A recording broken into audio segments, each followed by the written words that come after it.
Well, good morning. Well, we are going to present the entry mode to the market in Chile from Alpina Productos Alimenticios S.A. Our team is composed by Melanie Quintero, Laura Silva, and me, Carlos Villegas.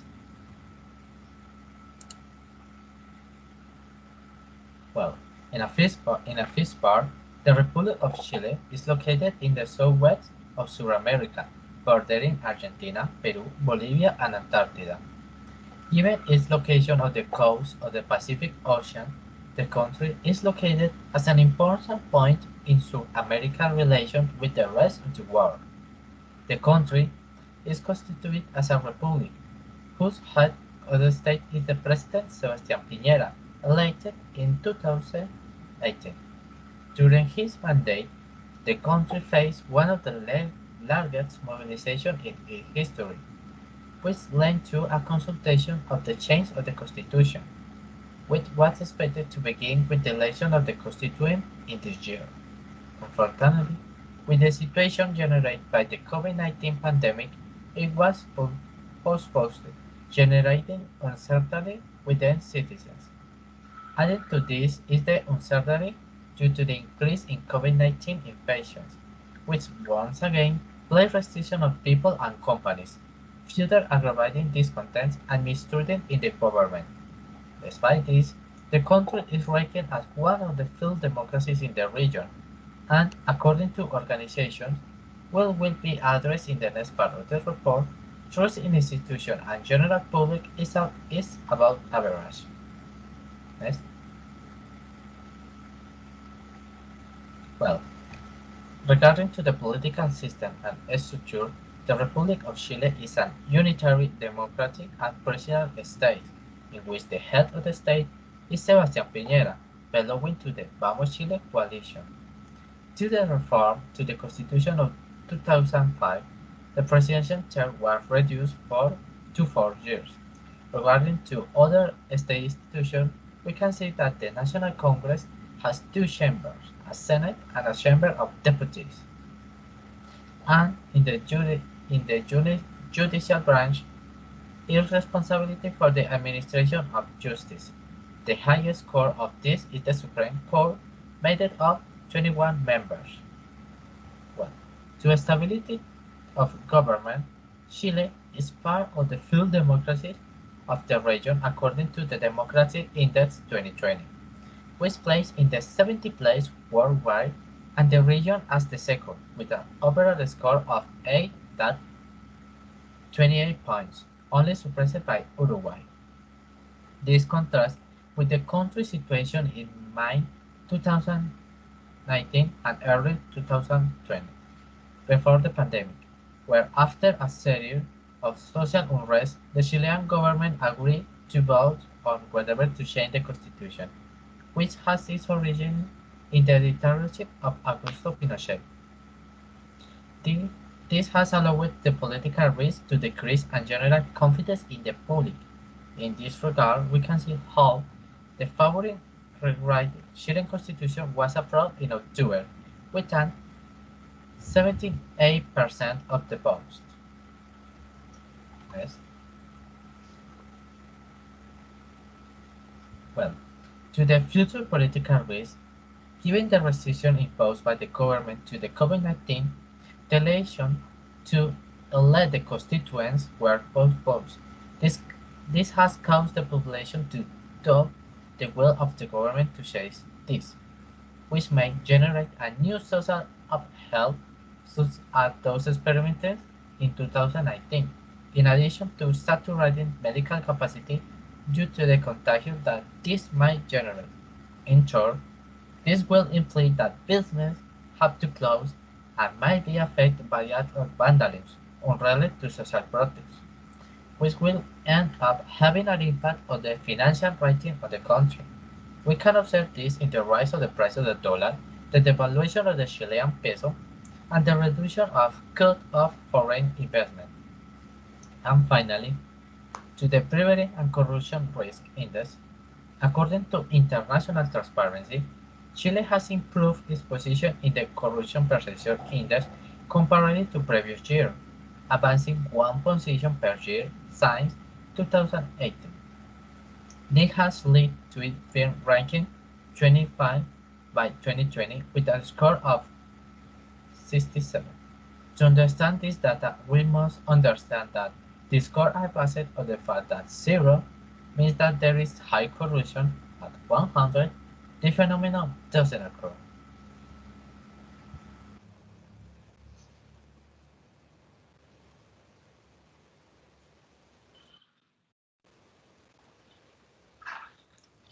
Okay, so in terms of economic and business environment analysis, Chile is the 38th largest country by area and reported a population of 18,186,770 people to 2020, to July of 2020. So with a population growth rate of 0.68%, and its population distribution is mostly located in the sector in the range of 25 to 54 years.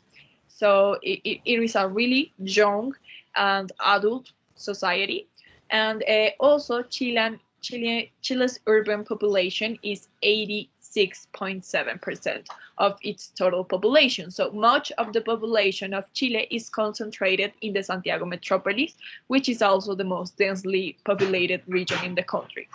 Also, in terms of the per capita income, Chile had or reported at 44% in the Gini index. So this this makes it easier to think that Chile can be an inequality society, especially because we found that the 10% concentrated the 66.5% of the total wealthiest of the total country's net wealth. So the 50% of the lowest income households only had the 2.1% of the country's net wealth. So according to the World Bank, however, we found that Chile's GDP per capita for those 2019 was $14 with 896 cents. So that in terms of US dollars, so this was a decline of the 6% to comparing to 2018. And in terms of trade, we found that Chile in January of 2021 exported 7.91 billion, and its imports were from 4.87 billion. So this creates or results as a positive trade balance of 3.04 billion. So the country is mainly focused on exports. Sorry. So the country mainly exports are copper, fish fillets, and other fish meats, chemical wood pulp, wine, and fruit. And in terms of imports, involve petroleum oils, motor cars, and some things like electronic things. And the Chile's top three exporting partners are China, the United States, and Japan. And in terms of importers are China, the United States, and Brazil. And in terms of the business environment, we found that according to the report that we were seeing, Chile has successfully attracted foreign direct investment despite its relatively small domestic markets. And Colombia also was among the top 10 investing countries in Chile for 2019. And the country market-oriented policies have created significant opportunities for foreign investors to participate in the country economic growth. So this is also because Chile has a sound legal framework and is highly regarded as one of the strongest investment destinations of Latin America, and the country has made progress in facilitating starting a business product over the last few years by enabling online registration and protecting the private rights. Next, please.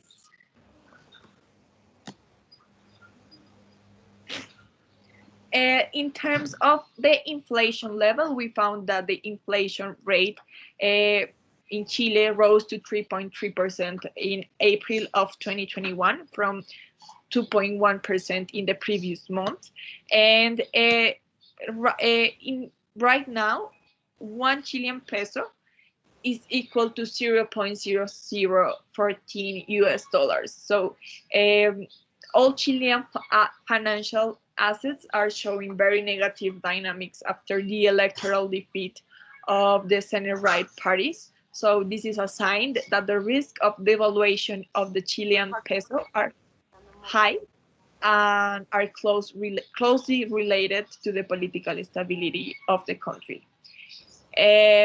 Also, in terms of education, we found that the Chile literacy rate for 2017 was 96.40%. This is the percentage of people or the population that is age 15 and over who can read and write. So this literacy rate is really high. And in terms of qualified labor, we found that they are having some trouble right now because some of the qualified labor is going through another countries or is really concentrated in some places of the country like the Santiago metropolis. In terms of cost, the minimum wage in Chile is about 400 US dollars and is almost the double of the minimum wage in Colombia, and applies to employees between 18 and 65 years. And in terms of trading blocks, so Chile has been a World Trade Organization member since 1995, also a member of the GATT, and it has signed free trade agreements with several important economies, notably the European Union, the United States, China, and South Korea, and has been a member of the Pacific Alliance since 2012 with Mexico, Colombia, and Peru. Right now, the challenge to Chilean trade is replacing the failed Union of South American nations with PRASUR to strengthen the economic integration and trade relationships in the region. And finally, in the legal system, we found that Chile's legal system is based on civil law. So Chile legal and regulatory framework provide for effective means for enforcing property and contractual rights. And all of these enforcements remain relatively lax, but the approach to enforcement remains punitive rather than preventive. So regulators prefer to inspect rather than collaborate with regulated entities.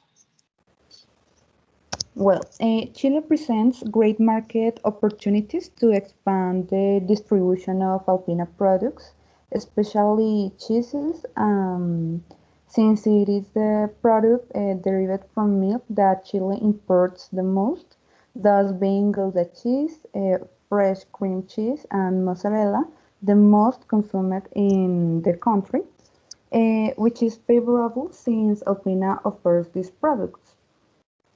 The way in which these products are distributed is what we all know, but it is done in a massive way since the cows are first milked, but large companies have to access to around 5,000 dairy farms with more than 10 dairy cows, although this is also relative since it depends on the geographical area where the cows are, which are normally found in the south of Chile among the regions of La Araucanía, Los Ríos, and Los Lagos.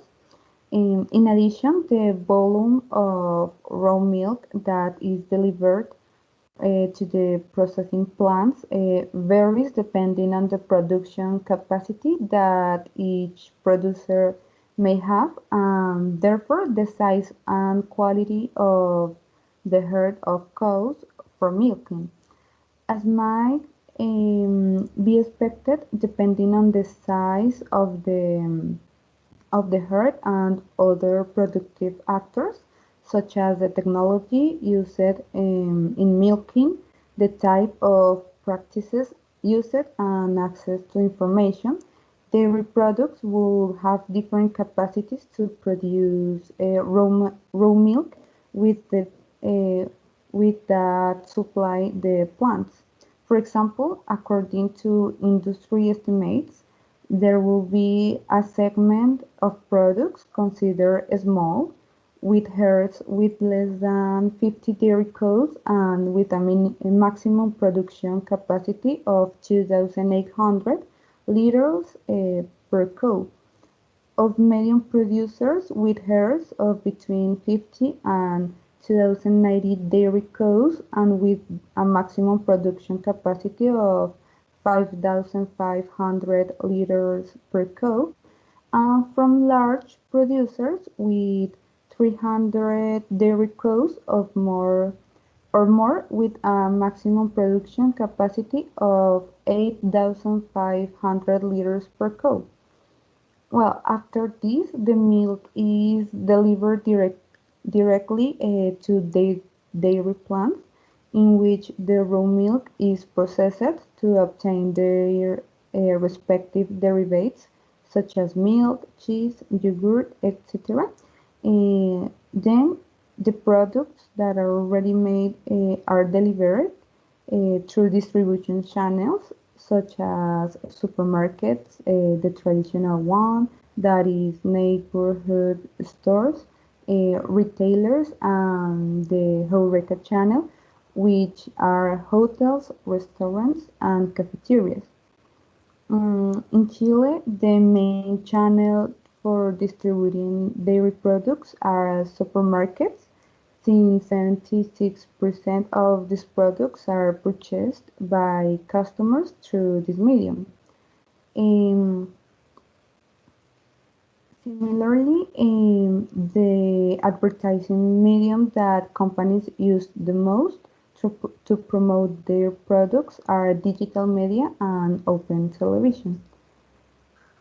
Well, on the other hand, according to data taken from Passport, total size of the cheese market in Chile is 1,107,509 million Chilean pesos and 11.1 kilos per capita, which is favorable value since the demand that customers have for it is high. For this product is high, thus demonstrating the market opportunity that exists. Therefore, we were able to establish that the target market and potential customers are men and women between 20 and 50 years old, who are more interested in the quality of the cheese than the price, more than the price, since they appreciate a lot natural and healthy ingredients, which has left see that in Chile consumers are becoming more interested in gourmet type cheeses, in addition to stating that they will eat it most of the week. Okay, so in terms of the cultural dimensions of doing business in Chile, okay, well, first, the noun used for to refer to the people of Chile is Chileans. The official language is Spanish, and the main religion is Roman Catholic. So the most popular sport in Chile is soccer or football, and is played for a range of reasons. However, the country's most successful sport is tennis, and in rural areas they have something that is called Chilean rodeo, and is the most practiced sport in Chile, which is the national sport. Next, please. So taking these cultural considerations into account is important when doing business in Chile, because it is a strong cultural identity and a wide variety of customs. So it is important to know these customs to make a conversation or when you are meeting a person.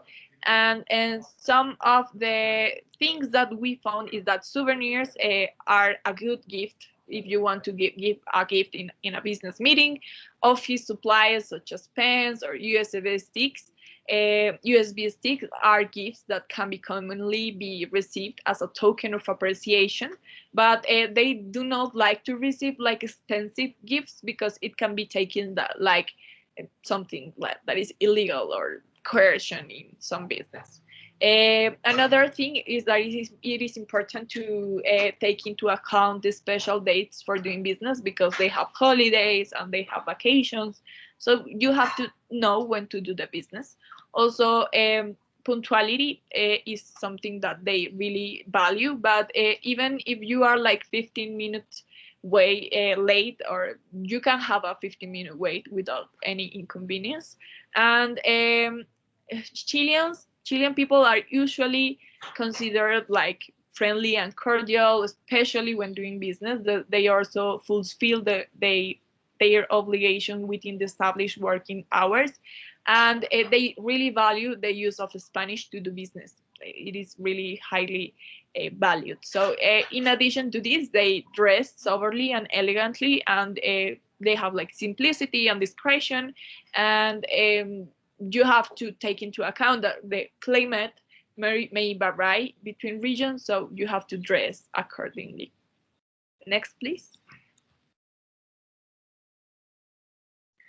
So finally, in terms of the cultural recommendation for doing business, we found, or we show here, the Hofstede model.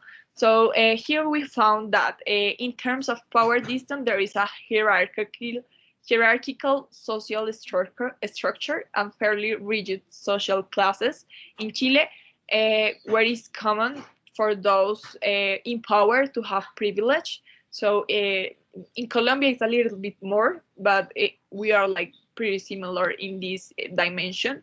The inhabitants of Chile are becoming every day more and more oriented to worrying about themselves. So they are becoming more individualistic, especially because of the concentration in urban cities or urban spaces. And in terms of masculinity or feminine, Chile reveals a feminine character as a society that is motivated for caring for others and caring about the quality of life. So we can see a really big difference here in this dimension between the two countries. In terms of uncertainty avoidance, like most Latin American countries, it has a strong need for rules and legal system to structure life. So this is pretty common in most of the Latin America. And in long-term orientation, Chile identifies itself as a normative society. So they prefer to maintain tradition and norms, and they see or view the view of social change is suspicious for them.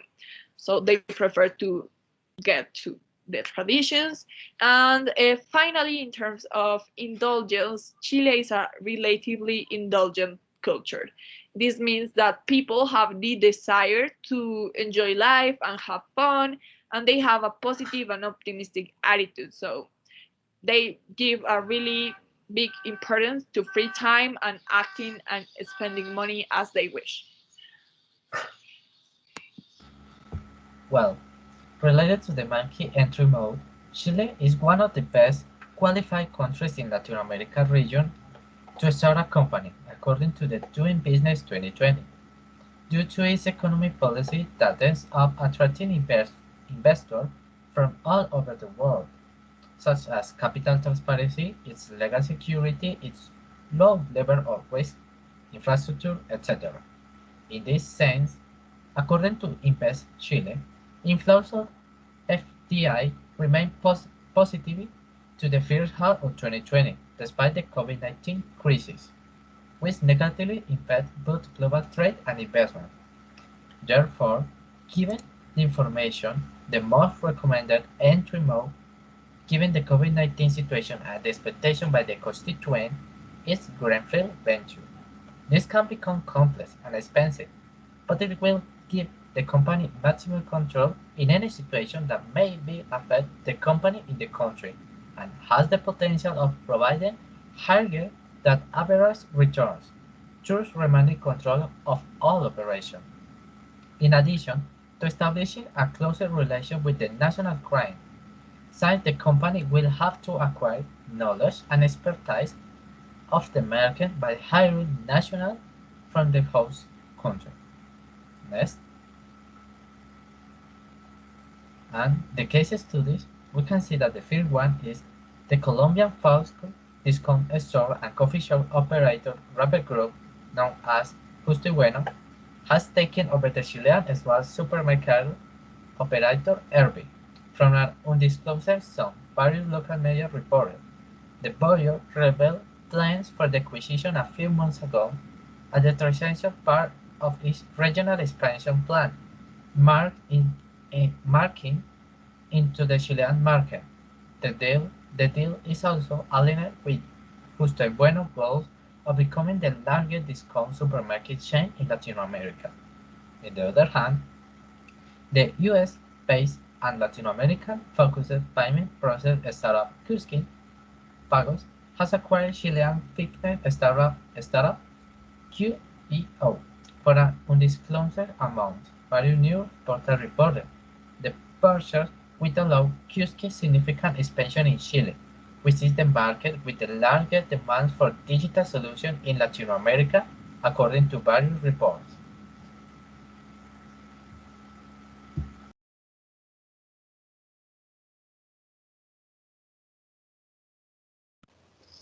Well, finally, we consider that Chile is a good market opportunity for Alpina, considering that this country imports a high percentage of dairy products, in which Alpina specializes and handles one of the highest standards.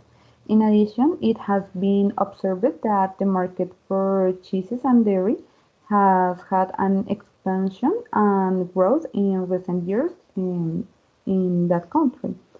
Eh, However, Colombia is not one of Chile's main partners in terms of export and import, which could put a barrier to entry to the market.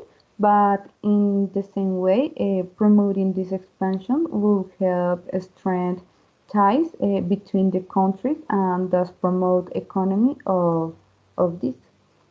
And this is our references. And thank you.